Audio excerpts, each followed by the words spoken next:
Here's your severance package, Elara. $2,000 and a one-way ticket to the Northern Wastes. Consider it mercy. Aunt Margot, this isn't about money. Stop pretending, Elara. You just think it's not enough. Fine. Here's another $500. Look at you, scrambling for cash like a desperate little mouse. I'm not scrambling, Don't be ignorant. That mountain village may be a frozen hellhole, but I hear the land is about to be developed. With any luck, your husband might own a potato field. Seraphina, on the other hand, gets the penthouse, the company, and Alexander Crane, the real tycoon.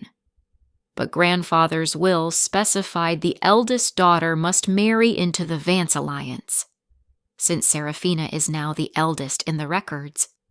Wait, what do you mean, now the eldest? Oh, didn't we tell you? Your birth certificate was adjusted. Seraphina is officially the heir.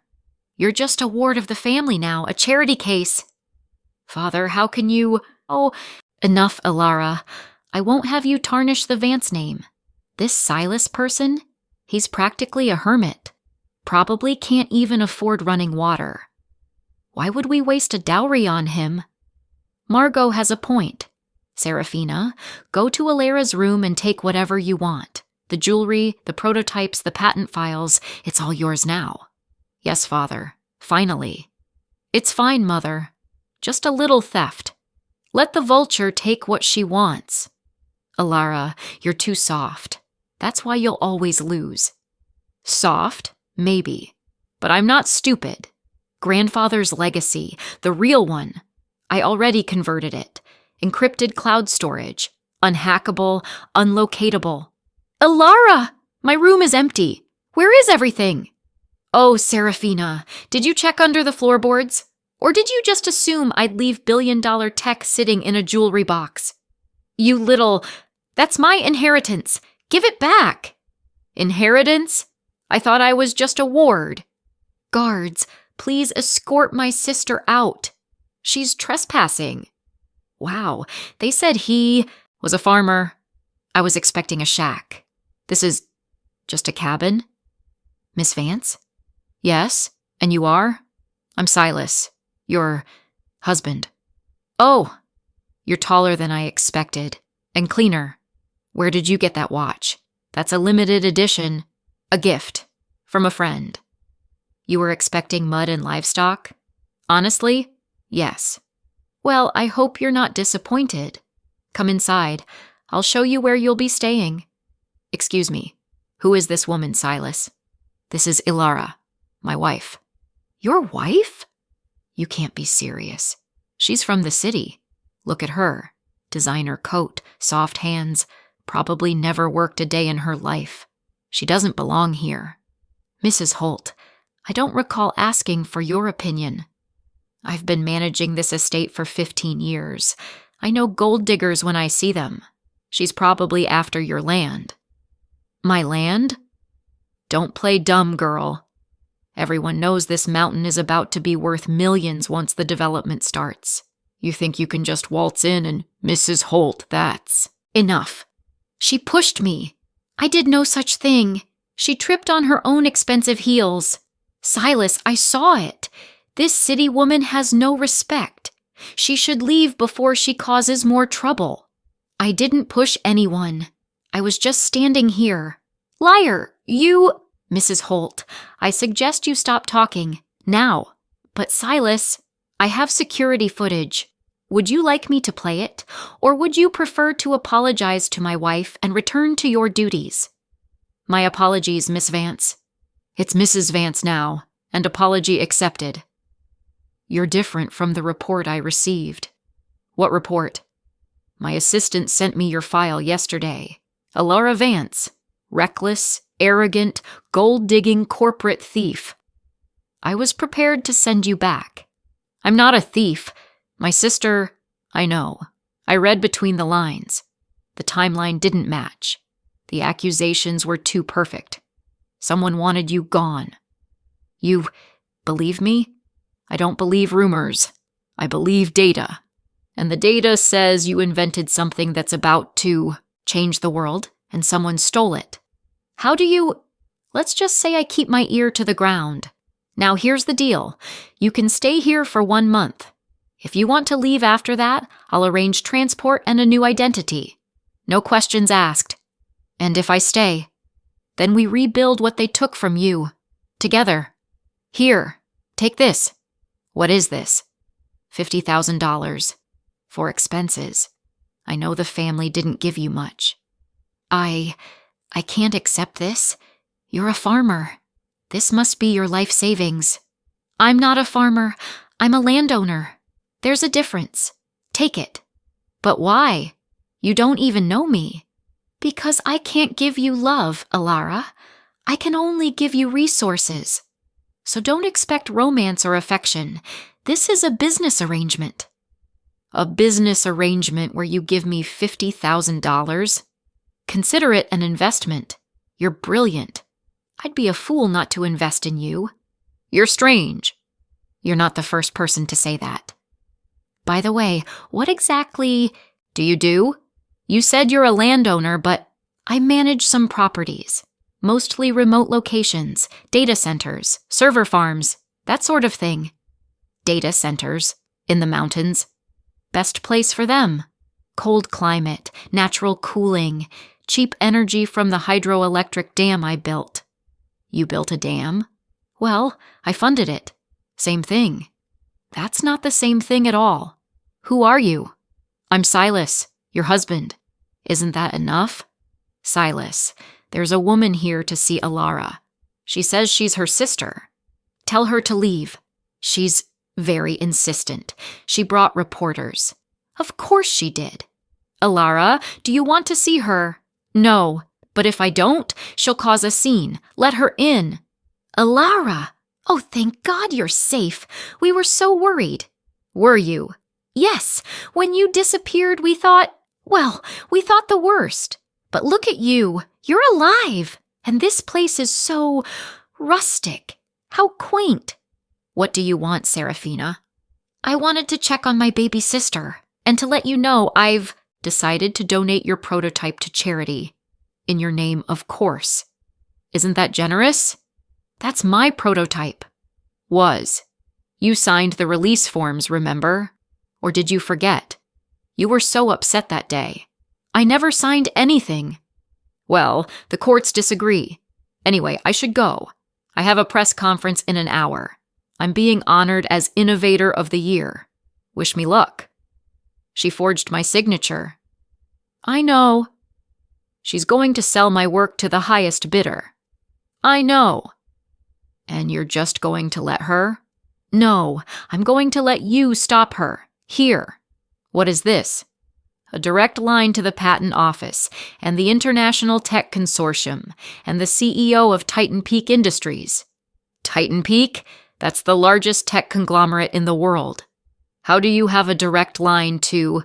Let's just say I know people. Make the call, Elara. Tell them what was stolen. I'll handle the rest. Who are you, really? I told you, I'm Silas, your husband, and right now I'm the only person in the world who's on your side. Isn't that enough? For now. Thank you. For today. For believing me. Don't thank me yet. This is just the beginning. Seraphina thinks she's won, but she has no idea what's coming. What is coming? You'll see. Now get some rest. Tomorrow I'm taking you to the farm. The farm? You'll understand when you see it. Trust me. I don't trust anyone anymore. Good. That'll keep you alive. But Elara, yes, you're not alone anymore. Remember that. Elara watches Silas walk toward the basement door. He presses his palm against a scanner. The door opens, revealing a wall of monitors, satellite feeds, and holographic displays. In the center, a logo. Titan Peak Industries. Elara's eyes widen. Seraphina's press conference. She's holding Elara's prototype, smiling for cameras. My sister always said I'd amount to nothing. I guess she was wrong. The screen cuts to black. A single text message appears on Seraphina's phone. Enjoy the spotlight. It won't last long. TPI. Before we continue, hit subscribe, like this video, and tell me in the comments where in the world you're watching from. I believe this story found you today for a reason. Elara couldn't sleep, which was how she ended up following Silas to the basement at 2 a.m. She'd told herself it was innocent curiosity, just a restless woman exploring her new home, but the truth was simpler and more dangerous. She didn't trust him. No one gave away $50,000 without wanting something in return, and she'd learned the hard way that kindness was usually just cruelty wearing a better mask. The basement door was heavy, industrial-grade steel disguised as rustic wood. When Silas pressed his palm to what looked like a decorative iron plate, Elara heard the unmistakable hum of a biometric scanner. The door slid open with a pneumatic hiss that had no place in a mountain cabin. "Are you coming, or are you going to stand there all night?" Silas's voice echoed from below. Elara descended the stairs and stopped breathing. The basement was a 3-story vertical command center carved directly into the mountain. Holographic displays floated in, midair, streaming real-time data from what appeared to be every major stock exchange on the planet.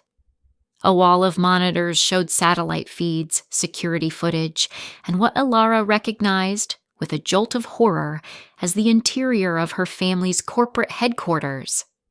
On the largest screen, a rotating 3D model of her stolen prototype spun slowly, annotated with her original design notes. "What is this?" Her voice came out smaller than she intended. "This is my office."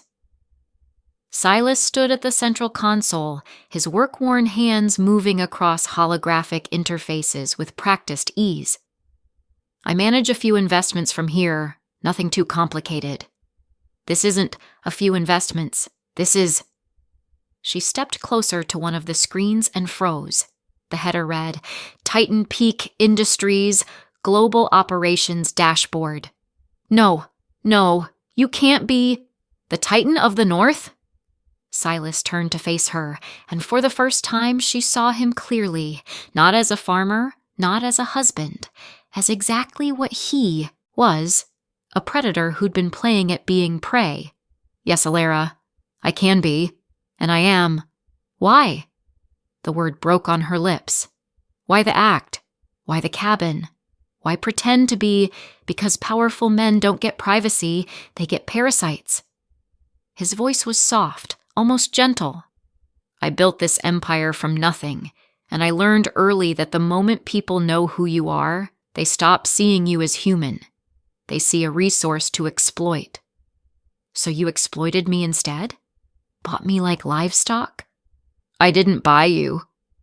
Silas pulled up another screen, a digital contract stamped and notarized.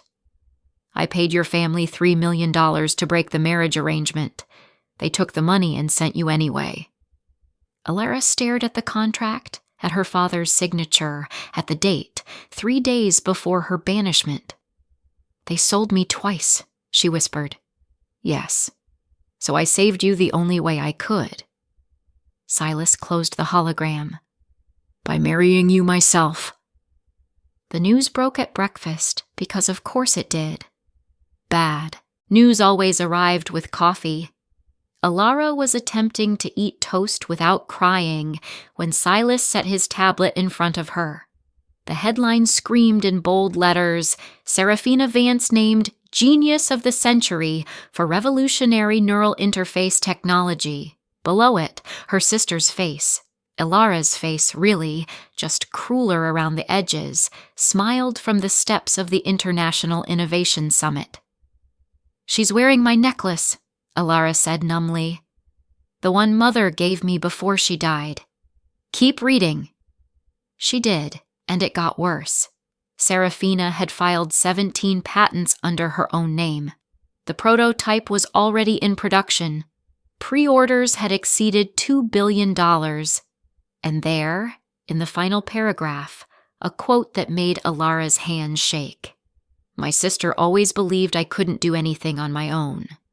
I dedicate this achievement to proving her wrong." The tablet clattered against the table. Elara stood, walked 3 steps toward the door, and then her legs simply stopped working. She crumpled against the wall, pressing her palms against her eyes as if she could physically push the tears back inside. "I spent 8 years on that design," she whispered.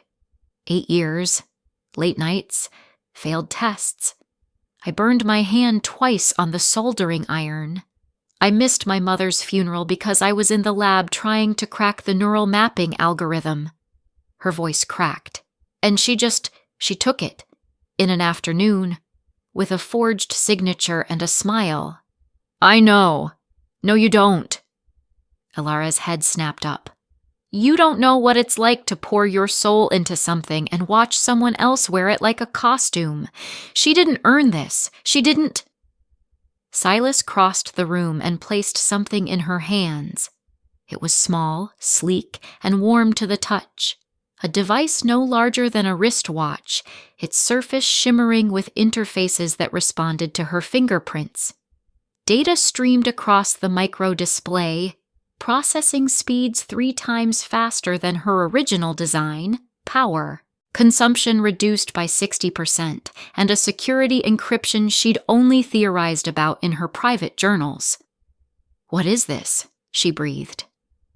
"Your sister stole version 1, Silas said quietly, "so we're going to build version 10. Better, faster, untouchable, and when we're done, her revolutionary technology will look like a child's toy. I have the resources. You have the genius. Seraphina has your past, Elara. But we're going to give you a future she can't steal." Elara looked down at the device, then back at Silas. "Why are you doing this?" "Because talented people shouldn't be destroyed by mediocre ones." He stepped back, giving her space.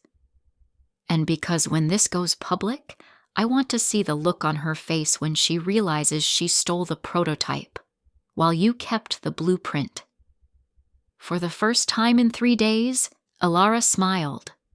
Elara was testing the neural interface prototype when the convoy of black SUVs rolled up the mountain road like an invading army. She watched from the workshop window as 5 vehicles parked in a perfect diagonal line, their chrome gleaming against the snow. The doors opened in synchronized precision, disgorging bodyguards in black suits who looked deeply uncomfortable with the altitude.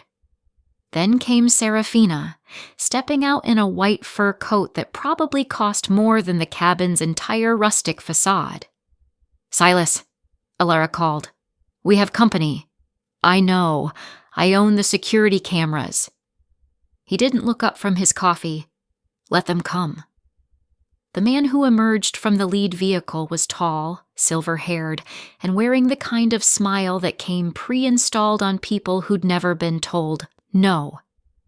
Alexander Crane, Seraphina's tycoon fiancé, self-made billionaire, real estate mogul, and, if Elara's memory served correctly, a man who'd built his fortune on predatory development deals that left communities buried in debt. Seraphina reached the door first and knocked with one gloved knuckle as if afraid the wood might be contagious. Silas opened it wearing flannel and work boots. "Seraphina," he said mildly, "you're a long way from the city." "Silas, how quaint." She air-kissed near his face.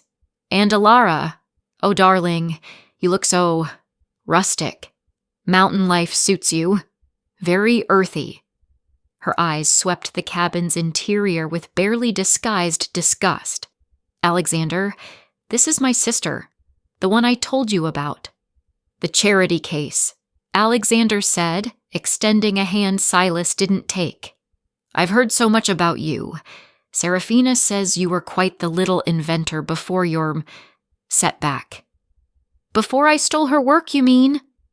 Elara's voice was ice. "Elara, please." Seraphina's laugh was silver and sharp. "We're not here to relitigate ancient history. We're here with a business proposition." She gestured to the mountains beyond. "This land. It's wasted on subsistence farming. Alexander's company wants to build a luxury resort, something with vision. We're prepared to offer you $800,000 for the property."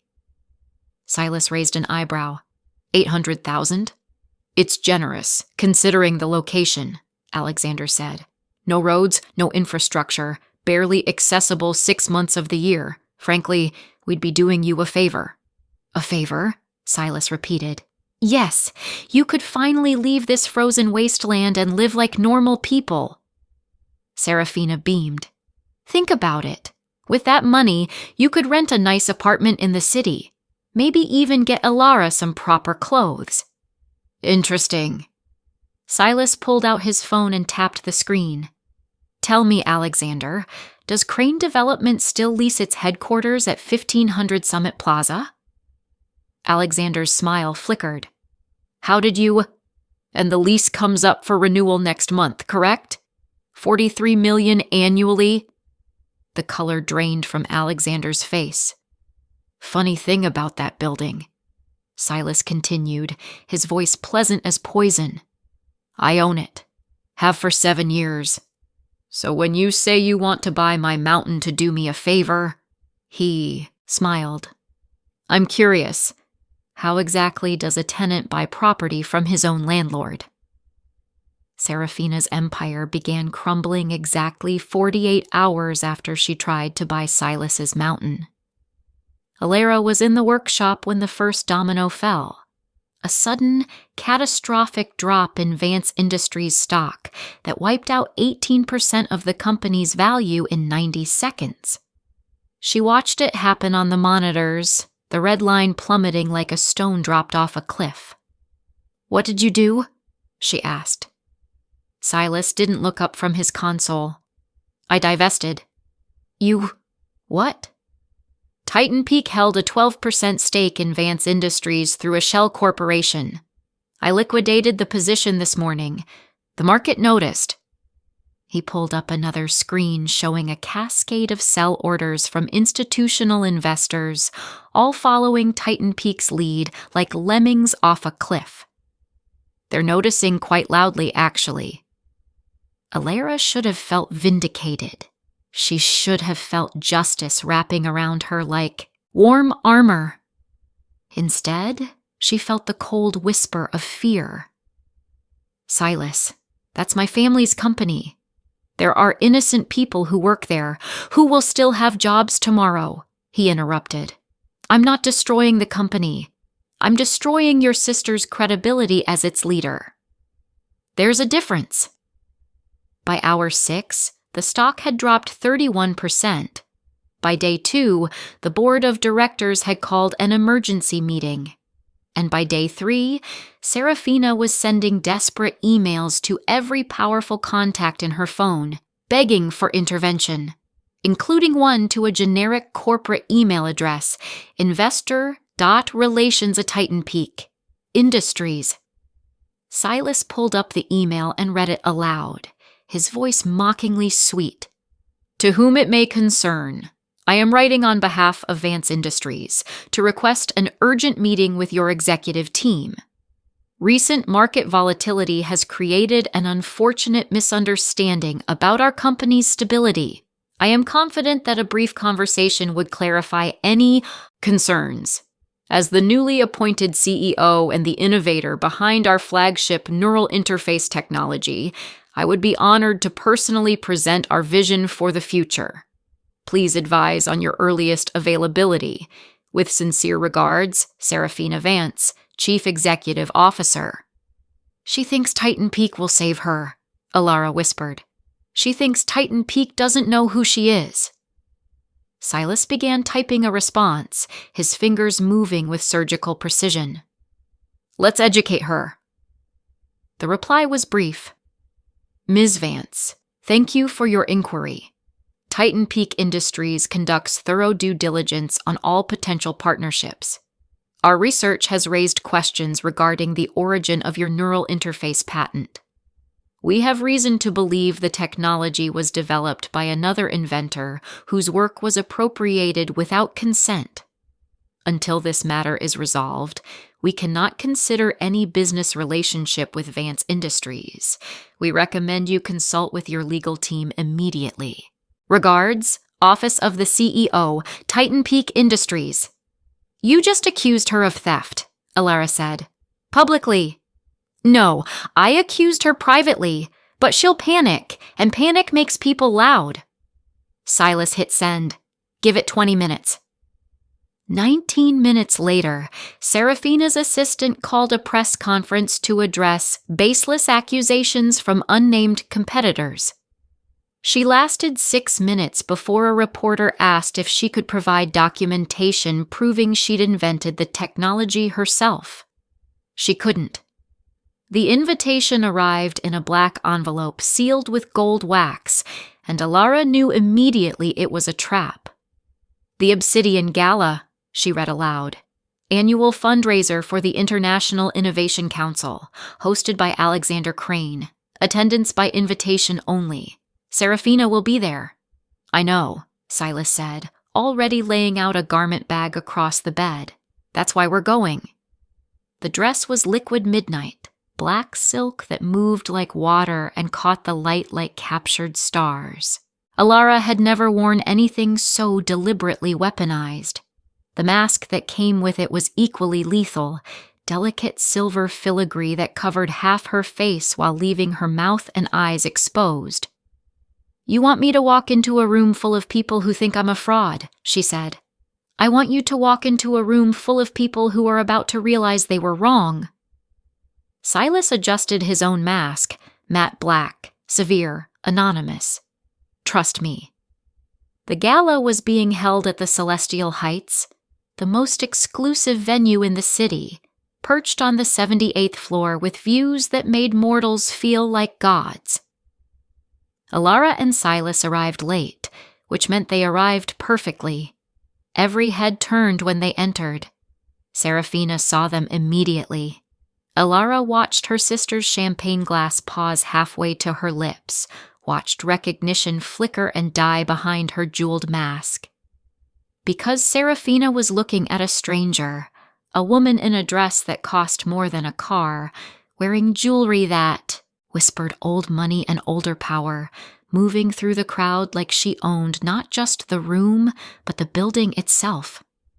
Is that? Seraphina's voice carried across the marble floor. No, it can't be. But it was. And for the next 2 hours, Elara haunted her sister like a beautiful ghost. Every time Seraphina turned, Elara was there. Conversing with board members Seraphina had been trying to impress for months, laughing with investors who'd stopped returning Seraphina's calls, dancing with Silas in a way that made the entire ballroom stop and stare. She never approached, never spoke, just existed in Seraphina's peripheral vision like a nightmare that refused to sleep. Who is that woman? Elara heard someone whisper. The one in black? No idea, but she arrived with the Titan's representative. Must be someone important. Seraphina's breaking point came during the auction. A rare first edition patent blueprint was being sold, one of the foundational documents of modern neural interface technology. Seraphina bid $200,000. Elara, without hesitation, bid $500,000. Seraphina's hand shook. $600,000. $1 million, Elara said, her voice clear and cold. The room went silent. Seraphina opened her mouth, closed it, and sat down hard in her chair. The auctioneer's gavel fell. Sold to the lady in black. As Elara walked to the stage to claim her prize, she passed Seraphina's table, close enough that her sister could finally see her eyes through the mask. Close enough to whisper, "Hello, Seraphina. Did you miss me?" Seraphina's champagne glass shattered against the floor. Seraphina's mistake was underestimating how much a desperate woman would risk when cornered. The fire started at 3 in the morning in the village's communal grain storage, a building that fed 200 families through the brutal mountain winters. By the time the volunteers got the flames under control, half the winter's supply was ash, and there, in the smoldering wreckage, the fire marshal found a kerosene canister with Elara's fingerprints on it. "I didn't do this," Elara said, staring at the ruins as dawn broke cold and gray. The villagers had gathered in a silent semicircle, their faces carved from suspicion and betrayal. "The evidence says otherwise," the marshal said quietly. "I'm sorry, Ms. Vance, but I have to take you in for questioning." "She's a city woman," someone muttered. "Probably couldn't handle real work. Wanted to make us suffer like she's suffering." "That's not—" Elara's voice cracked. "I would never—" "Enough." Silas stepped forward, his phone already in his hand. "Before anyone says another word, I suggest you watch this." He tapped the screen, and suddenly every phone in the village buzzed simultaneously. A video link. Satellite footage stamped with military-grade clarity, showing the grain storage from above. The timestamp read 2:47 a.m. The footage showed a figure approaching the building, not Elara, but a man in dark clothes carrying a canister. He moved with purpose, pouring accelerant around the foundation, striking a match. The camera zoomed in with impossible precision, capturing his face in the firelight. "That's Jacob Reeves," someone whispered. "Seraphina's personal driver." The video continued. 20 minutes later, Jacob returned to a black sedan parked a mile down the mountain road. The driver's side window rolled down, and there she was, Seraphina, handing him an envelope thick with cash. "Rewind it," Silas said. "I want everyone to hear what she said." The audio was crystal clear, pulled from the sedan's own internal security system that Silas had apparently hacked hours ago. Seraphina's voice cold and precise. "Make sure they find her fingerprints. I don't care how you do it. Steal something she touched, a glass, a door handle, whatever. Just make sure the village turns on her before she can defend herself." The silence that followed was the kind that precedes avalanches. "You've had satellite surveillance on the village this whole time?" Elara asked. "I have satellite surveillance on everything." Silas turned to the crowd. "This video is now uploading to every major news outlet, the police database, and a dedicated website that will remain live indefinitely. Seraphina Vance attempted to frame an innocent woman for arson. The evidence is irrefutable." The marshal cleared his throat. "Ms. Vance, Elara, I apologize. You're free to go." But Elara wasn't looking at him. She was looking at her phone, where Seraphina's number was calling. She answered on speaker. "You're going to regret this," Seraphina hissed. "No," Elara said softly. "You are." The bankruptcy filing hit the news. The same morning, Seraphina received the invitation that would destroy her. Elara watched it unfold from the command center, surrounded by screens showing real-time financial carnage.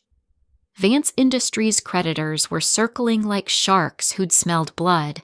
18 lawsuits, $43 million in outstanding debt, and a board of directors ready to vote Seraphina out at the next meeting.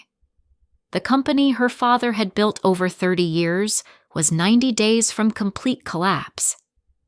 "They're panicking," Silas said, pulling up an intercepted email chain between Seraphina, Alexander, and the family's corporate attorneys. "Watch."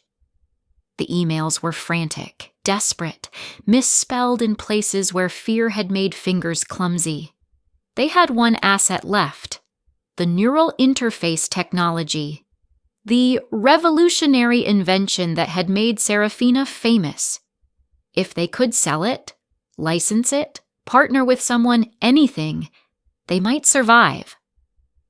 "They're going to approach Titan Peak," Elara said. "They already did."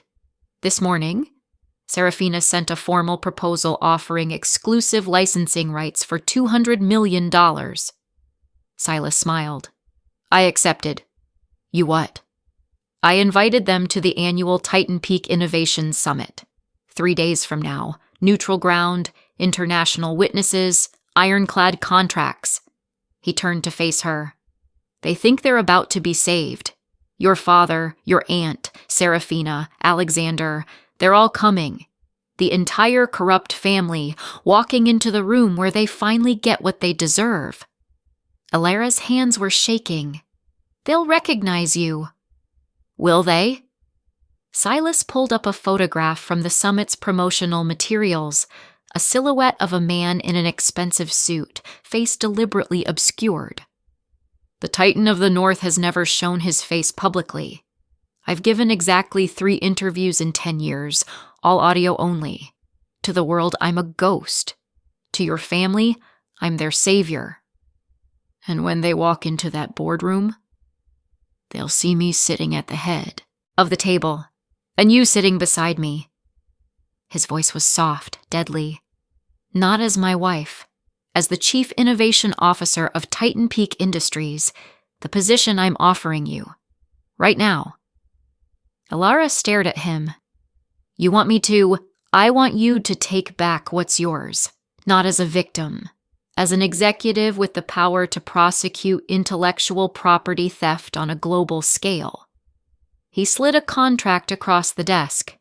Sign this, and when your sister walks into that room thinking she's about to sell your invention, you'll be the one she's negotiating with. You'll be the one who decides her fate. The pen felt heavy in Elara's hand.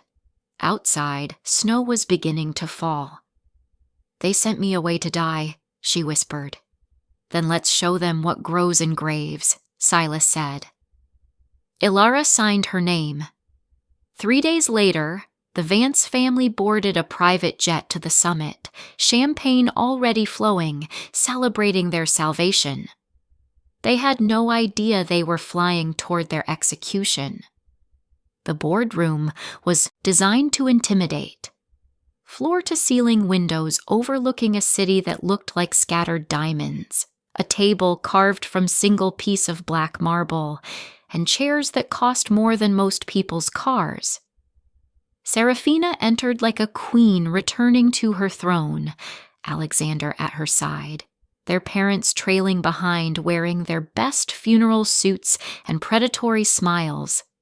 They dressed for victory, for salvation, for the moment when Titan Peak Industries would hand them $200 million and resurrect their dying empire. Thank you for seeing us on such short notice, Seraphina began, her voice syrup-sweet as she approached the head of the table. We're honored that the Titan would consider... She stopped. Because the woman sitting in the CEO's chair wasn't an assistant or a secretary or some corporate intermediary. It was Elara. Hair swept into an elegant twist, wearing a charcoal power suit that probably cost more than the family's remaining liquid assets. Diamond earrings, catching the light like ice catching fire. Hello, Seraphina, Elara said. Please sit down. We have so much to discuss. What is she? Seraphina's voice died as the man standing by the windows turned around. Silas. But not the Silas they'd met on the mountain. This version wore a $10,000 Tom Ford suit tailored to mathematical perfection, platinum cufflinks, and the kind of watch that appeared in museum collections. His hair was styled, his presence commanding, and when he smiled, it was the smile of an apex predator who'd been playing with his food.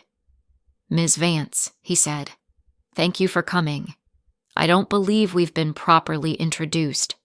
I'm Silas Kane, Chief Executive Officer of Titan Peak Industries, though you may know me better as the Titan of the North. Elara's father went white. Her aunt grabbed the table for support.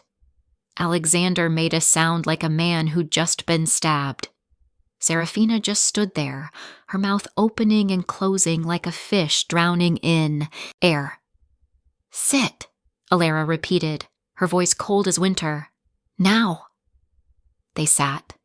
Elara slid a folder across the marble. Inside, you'll find documentation proving that the neural interface technology you're attempting to sell to us was invented by me.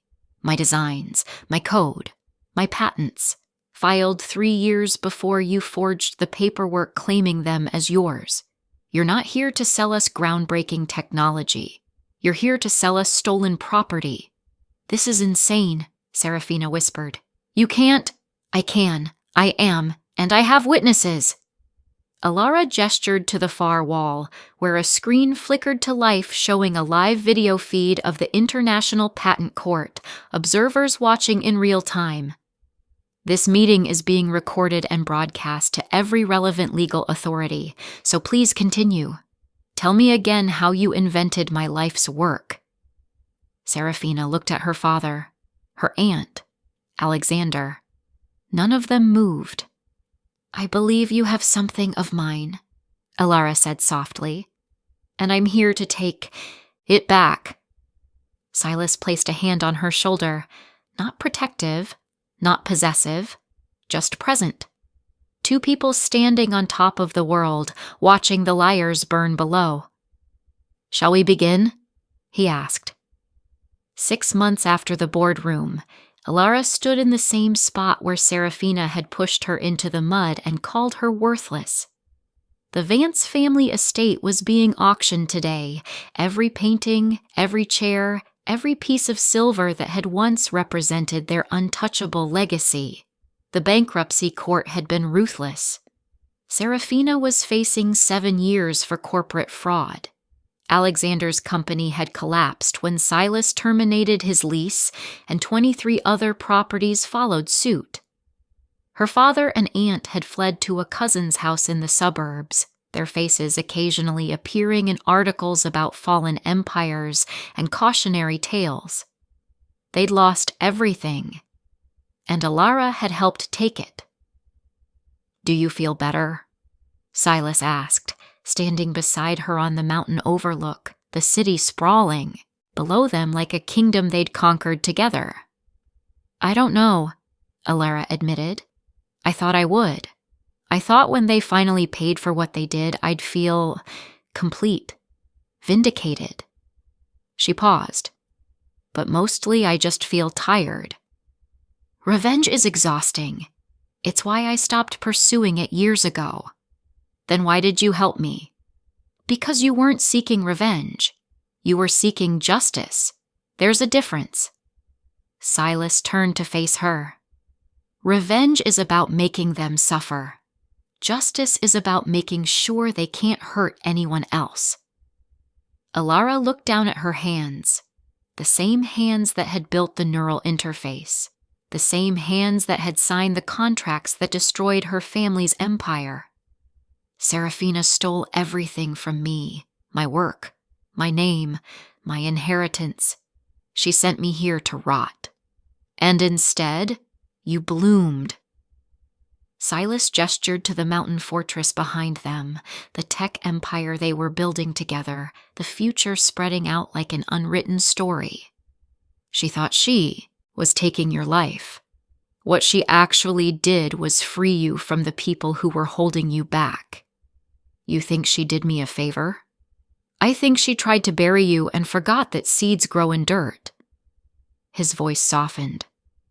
Your sister could steal your possessions, Elara, your patents, your money, even your identity, but she couldn't steal your intelligence. She couldn't steal your integrity. She couldn't steal the thing that actually made you valuable, your ability to create something from nothing. Elara thought about the woman she'd been 6 months ago, broken, humiliated, convinced her worth was tied to her family's name, and the woman she was now, standing on top of the world with a man who'd seen her value when she was covered in mud. She gave me you, Elara said quietly. No, she tried to give you nothing. You built me into your life anyway. Silas smiled. That's the difference between people like her and people like you. She takes. You create. And in the end, Creators always win. Below them, the auction concluded. The Vance estate sold for a fraction of its worth, and Elara didn't feel victorious. She just felt free. "Come on," she said, turning back toward the fortress. "We have work to do." Behind her, the past burned. Ahead of her, the future waited. The truth Elara learned wasn't complicated. People can steal your possessions, your reputation, even your name, but they cannot steal your capability. Seraphina took everything Elara owned and left her with nothing. But nothing turned out to be the greatest gift. Because when you strip away the titles, the inheritance, the family name, what remains is the only thing that ever mattered. Who you are when no one's watching. Your value isn't in what you have.